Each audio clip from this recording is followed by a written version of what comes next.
There's such a high need for our practical nursing students that when they go out to these facilities, almost all the facilities that we send them to hire licensed practical nurses.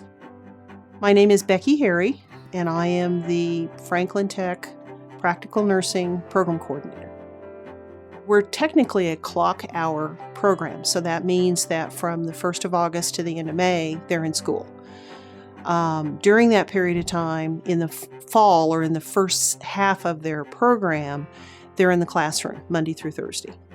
Once we get through the first semester or the first part of the program, they have had the chance to get their skills, and we make sure they're competent in those skills. And then starting in January up until about mid-May, they go out into different kinds of facilities around the area, such as Freeman Health Systems, Webb City Health and Rehab, National Health Care, Access Care, which is a clinic.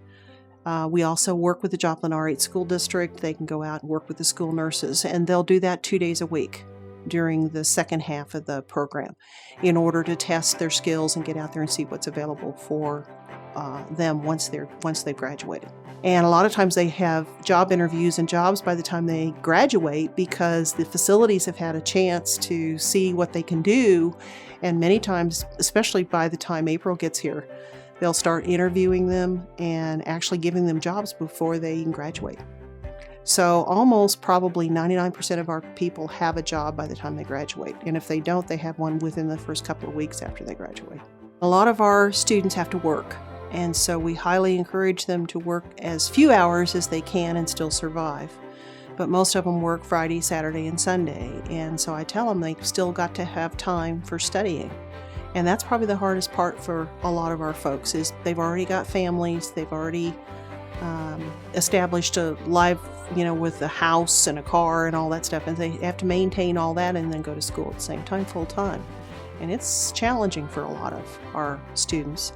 So I always warn them about that up front and let them know that it is a 10-month program, but it is a intense program because we will take folks who have no medical background whatsoever, and we have to make them into good nurses in 10 months. So it's pretty intense. And so I always warn them about that too, just to make sure they're aware that it's a very fast-paced, intense program with a lot of high expectations. But this is our 105th class in session right now, and so that says a lot.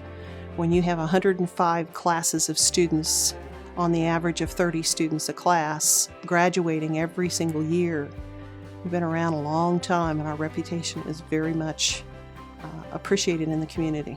For me, the job satisfaction is seeing what I call the aha moments, and I know that's an Oprah thing too, but that's me too. When I see a student, all of a sudden it clicks as to what we're talking about or why some concept that they never understood before, and all of a sudden they get it, and you can see the little light going on, and that for me is the big satisfaction. Plus seeing them walk across that stage of graduation, and then later seeing them out in the community working at a facility or a hospital or a clinic and doing well. And then they themselves becoming preceptors to our students.